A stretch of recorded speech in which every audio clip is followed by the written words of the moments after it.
1 Introduction. My name is Amanda.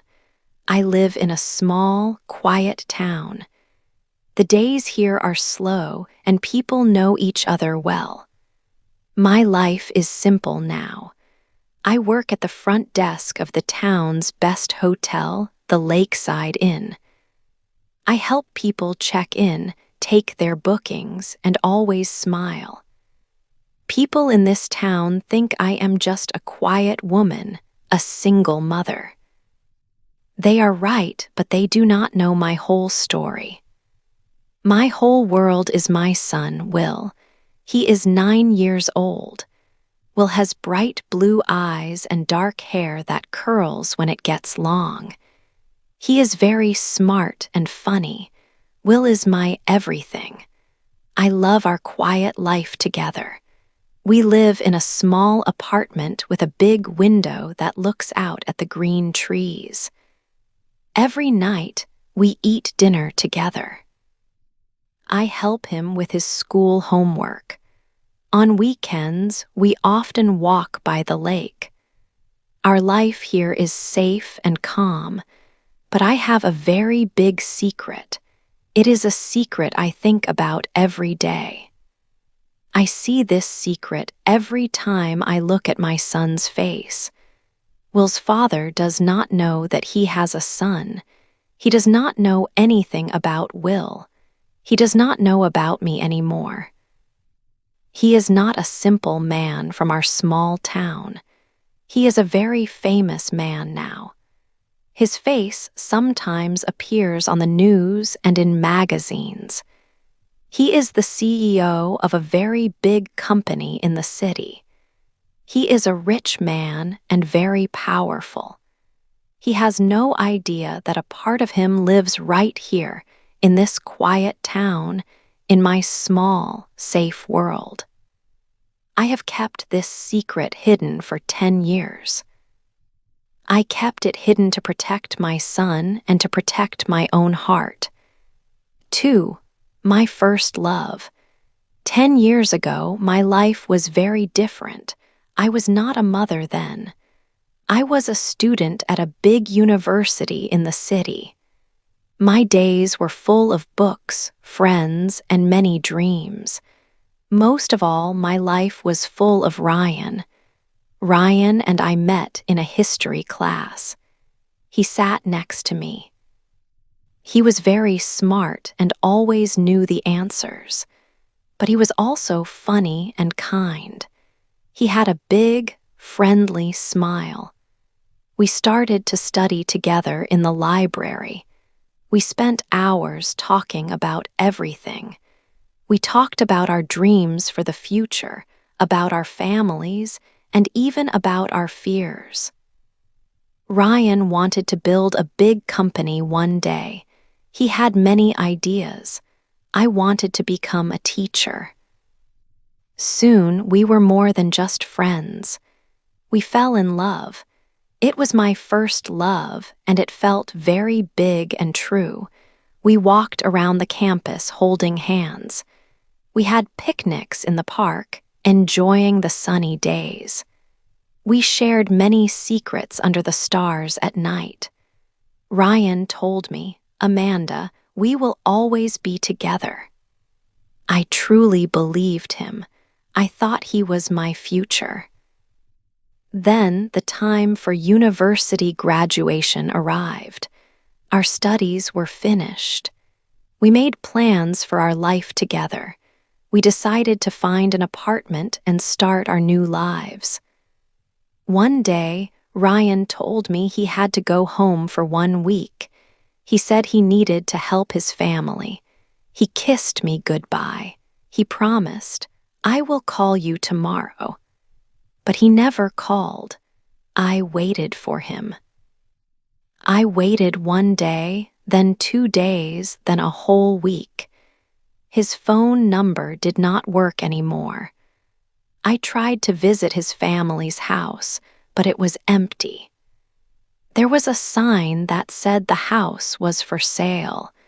He was gone. He left without saying a single word, without giving any reason. He disappeared from my life completely. My heart felt like it was broken into a million small pieces. A few weeks later, my world changed completely. I discovered I was pregnant. I was alone and very scared. My heart was still hurting badly. I tried hard to find Ryan. I called his old friends, but no one knew where he was. It was as if he had never existed. So, I made a very important choice. I decided to have this baby alone. I would be strong for my child. I left the city where we met and moved to this quiet, small town. I wanted to start a new life here. Soon, I had my beautiful son, Will. After that, I never spoke about Ryan again. I kept our past a secret. 3. A man comes to the hotel. Life for Amanda was usually simple. Every day was the same. She worked at the Lakeside Inn, a quiet hotel in her small town. She checked people in and out. She smiled at the guests. Nothing big ever happened. But one cold Monday in October, everything changed. The wind blew hard outside. Amanda was at the front desk, looking at her computer. The bell on the front door rang. She looked up with her usual polite smile. Then her heart stopped. A man stood in the doorway. He was tall. He shook rain from his expensive, dark coat. His face was the same, but it was also very different. His old, easy smile was gone. His eyes were serious now. His dark hair was short and neat. He looked strong and powerful. He looked like a man who gave orders and people listened. It was Ryan. Amanda could not breathe. Her hands began to shake under the desk. 10 years had passed. 10 years of not seeing him, not hearing from him. And now he was here, in her hotel, in her town. He walked to the front desk. He did not look at her face closely. He was looking at his phone. "Hi," he said. His voice was deep and quick. It was the voice of a busy man. "I have a room booked." The name is Ryan Miller. Amanda's mind was screaming. "Ryan, it's him. What should I do? What should I say?" But her voice came out calm. It was her hotel voice. "Yes, sir, Mr. Miller. Welcome to the Lakeside Inn." She found his name on the computer. Her fingers felt cold. She could feel his eyes on her now. She did not look up. She focused on the screen. "One moment, sir," she said. He was quiet for a long time. Then he spoke again. "I'm sorry, have we met before? You look very familiar." Amanda finally looked up at him. She looked into his eyes. For a very short moment, she saw the young man she had loved. But then he was gone. Only this cold, serious man was there. Her heart was beating so fast, she thought he could hear it. She gave a small, polite smile. "I don't think so, sir. Maybe I just have a common face." He nodded slowly, but he kept looking at her. It was like he was trying to solve a puzzle. Amanda gave him his room key. Her hand was shaking a little. She hoped he did not see it. "Enjoy your stay, Mr. Miller," she said. She quickly looked down at her computer again. He walked away towards the elevator. Amanda let out the breath she had been holding. Ryan was here. Her big secret, her son, was sleeping at home. And Ryan, Will's father, was now sleeping just one floor above her. Her quiet, simple life was suddenly not simple anymore. It was shattered. For a cold man. Ryan stayed at the hotel for 1 week. He was in town for business. His company wanted to buy some land near the lake. So my small, quiet town was now a place for his work. Every day was hard for me. He walked through the hotel lobby often, always on his phone. His voice was sharp and loud. He talked about money, about big papers, and about business deals. He was not the kind boy I remembered from before. This man was a CEO. He seemed like a cold person. He was very different now. His presence filled the quiet lobby with a busy, serious energy. I wished he would leave soon. At first, he did not seem to know me. He just looked at me with a strange interest. But after a few days, he looked at me for longer times. He started to ask small questions. "Are you from this town?" he asked one day. Another time he asked, "How long have you worked here?" I gave him short, simple answers. I tried to look busy when he was close. I hoped he would stop looking. One evening, I was almost finished with my work. Will was with me. His school was closed for the day, so he was in the small office behind the front desk. He was drawing in his notebook. Ryan came to the desk. He asked for a new towel for his room. "Of course, Mr. Miller," I said as I got the towel. Just then, Will ran out from the office. "Mom, I finished my drawing. Can we go home now?" he asked. Will stopped when he saw Ryan. Ryan stopped too. He looked down at Will. His face was usually serious, but now it changed. It looked softer. "Hello," Ryan said to Will. "Hi," Will said quietly. He stood behind my legs. Ryan looked at Will closely.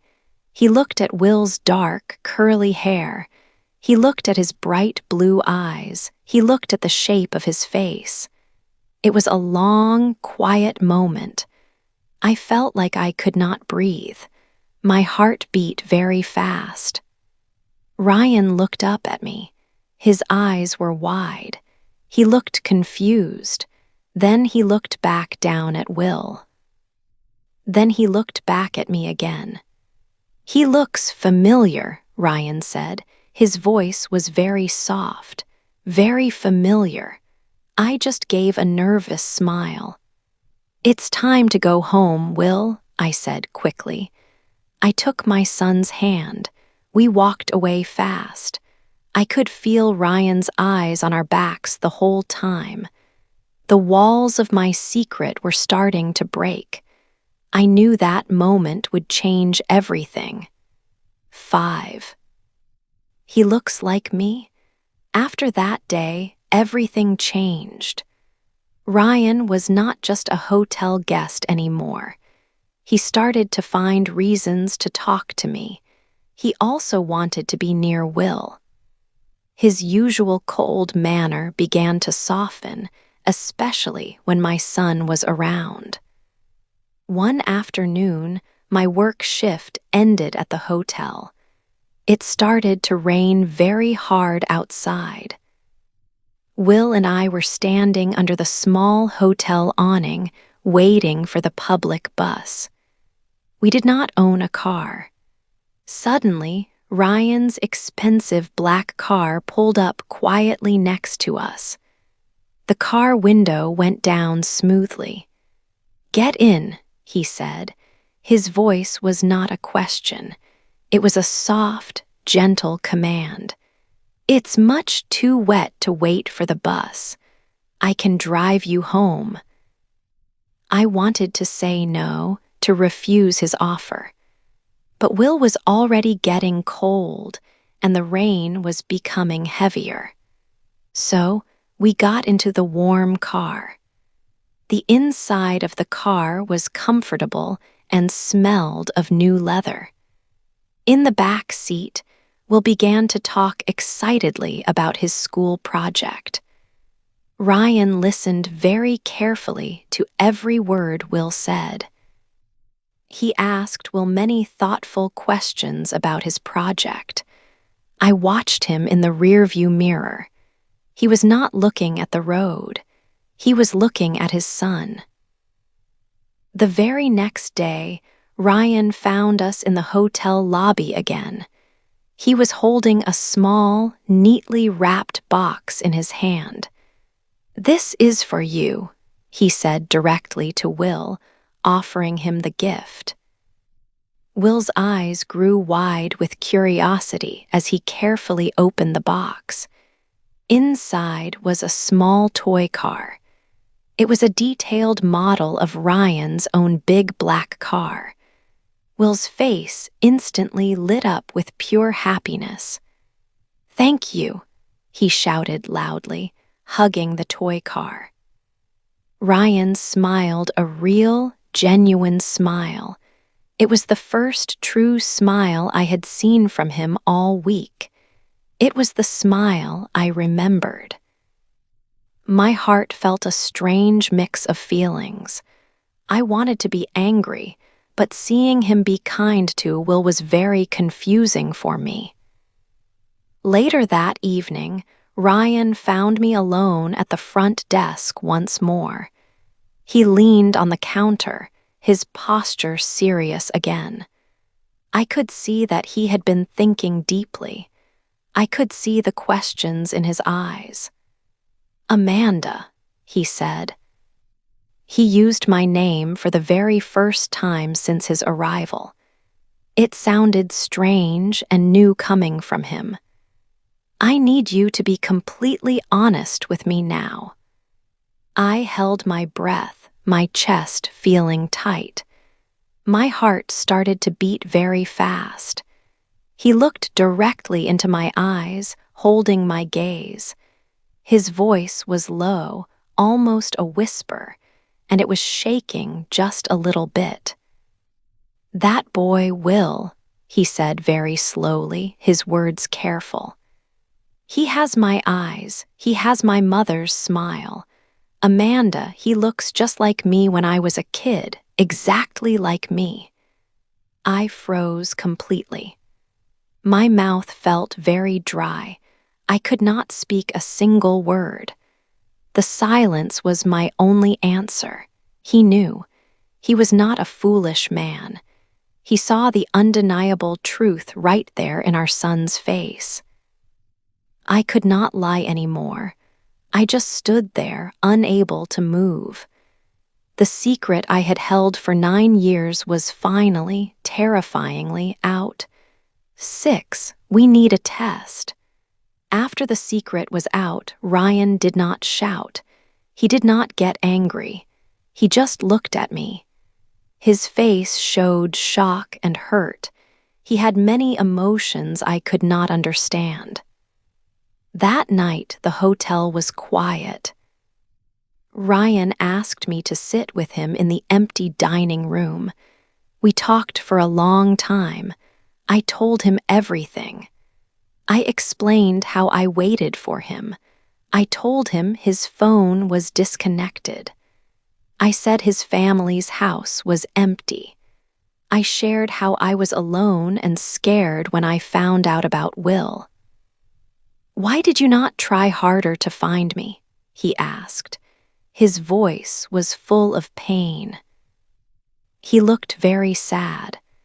"You disappeared, Ryan," I said, and tears came down my face. I had held them back for many years. "You left. There was no one to tell. I was just a young woman. What could I do?" He put his head in his hands. "I did not just leave, Amanda," he explained. "My father's company lost all its money. We lost everything very quickly.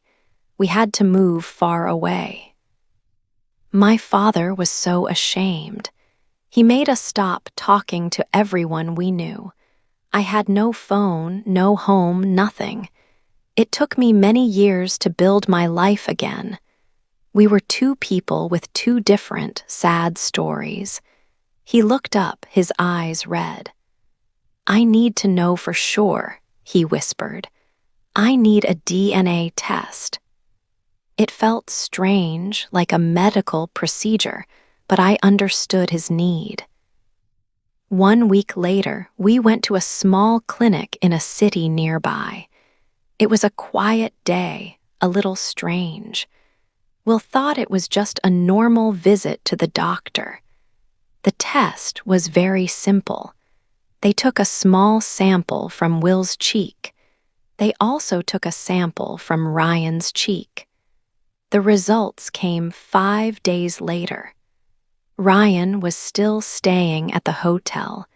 He said he was not leaving until he knew. He called me and asked me to come to his room. The envelope was on the table. He opened it with hands that were shaking. He read the paper once. Then he read it again. He looked at me. His face was very pale. 99.9%, he said. The words stayed in the air between us. He slowly sat down in a chair. He looked at the wall, but he did not see it. He was thinking about the 9 years he had lost. Tears ran down his face, quiet and heavy. He did not try to stop them. My son, he whispered to himself. I have a son. Then he looked at me, his eyes full of deep feeling. I missed everything, he said, his voice breaking.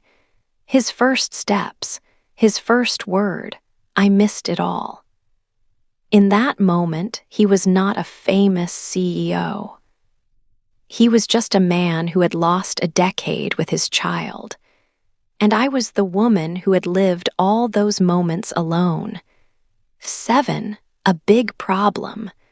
Ryan stayed in the small town for many weeks. People noticed him. He was a famous man. People saw him often with Amanda, the hotel worker, and her son, Will. Soon, people started to talk. A journalist came from the city.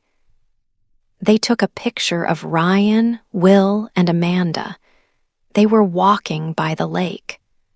The picture was printed in many newspapers. It was on the internet. The headline was very big. It said, CEO's secret son. Amanda's quiet life changed completely. Her small apartment building was suddenly full of cars. Many people with cameras stood outside. They knocked on her door at all times. They shouted questions at her. They asked, Is he Will's father? They asked, How much money did he give you? They asked, Why did you hide the child? Amanda was very scared. Will was also scared. He did not understand why so many people were there. The news story became a big problem for Ryan. His company had trouble. The people on his company's board were very angry. They told him to say the story was not true. They told him to say Amanda was a liar. Ryan's mother called him. She was crying. She asked him to come back to the city. She wanted him to forget Amanda and Will. She wanted him to protect the family name. The rich woman Ryan was going to marry, his fiancée, left him. She said bad things about him in public. Ryan's perfect life was breaking. Amanda thought he would leave. She thought he would choose his company and his money. She thought he would go back to his old life. Amanda sat in her apartment. She watched the news. She waited for Ryan to disappear again. But Ryan did not disappear. That evening, Ryan had a meeting with many journalists. It was outside the hotel. There were many cameras, perhaps 20 or more. Ryan looked tired, but he stood straight and tall.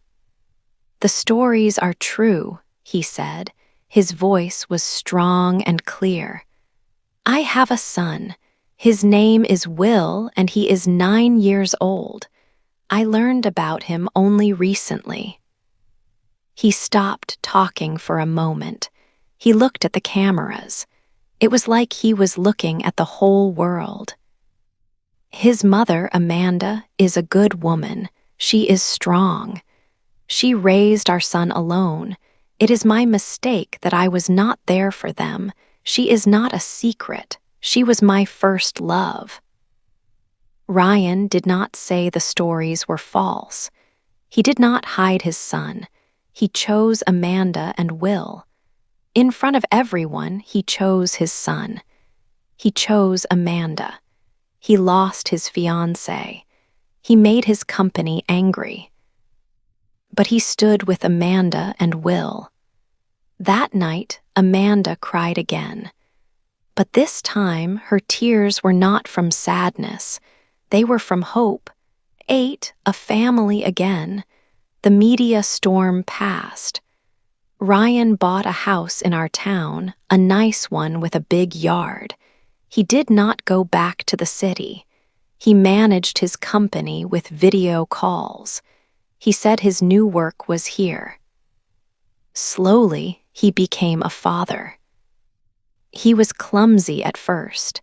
He did not know what Will liked to eat or how to help with homework. But he learned. He went to Will's baseball games. He taught him how to fish. He listened to Will talk about his friends. Will was so happy. He finally had a dad. He had a father who was there, who was real. It was harder for me. I was still scared. I built walls around my heart for 10 years. It was not easy to take them down. I tried to push Ryan away. I told him to go back to his life. I told him we were fine alone. I was afraid to trust him, afraid he would leave. But he did not leave. He was patient and kind. He fixed my leaky roof. He brought me coffee.